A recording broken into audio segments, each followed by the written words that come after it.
नदीच्या काठी किंवा ओढ्या शेजारी ही वनस्पती तुम्ही अनेक वेळा पाहिली असेल। ही आहे भृंगराज। मराठीमध्ये हिला माका या नावाने ओळखले जाते। तसेच आयुर्वेदात केशराज म्हणजे केसांचा राजा असे या वनस्पतीला नाव दिले आहे। नमस्कार, मी डॉक्टर प्रज्वल झेंडे आज तुम्हाला भृंगराज या वनस्पतीबद्दल आयुर्वेद काय म्हणते त्याची थोडक्यात माहिती देणार आहे।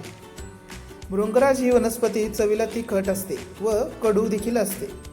तशीच ही गुणांनी कोरडी म्हणजे वृक्षता उत्पन्न करणारी, तसेच उष्ण म्हणजे स्वभावाने गरम असणारी ही वनस्पती आहे।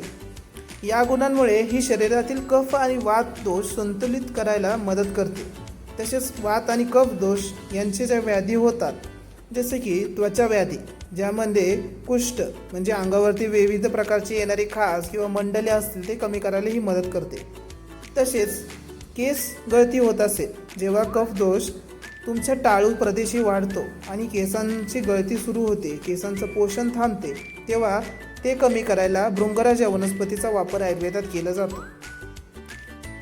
ही वनस्पती शरीराला ताकद व ऊर्जा प्रदान करायला आयुर्वेदात वापरली जाते।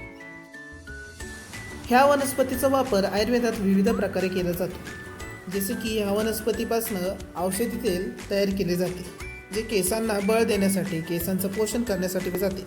तसेच विविध प्रकारच्या औषधी गोळ्या असतील त्यामध्ये भृंगराजचा स्वरस हा वापरला जातो, ज्या गोळ्या कुष्ठ म्हणजे त्वचा रोग कमी करायला वापरल्या जातात।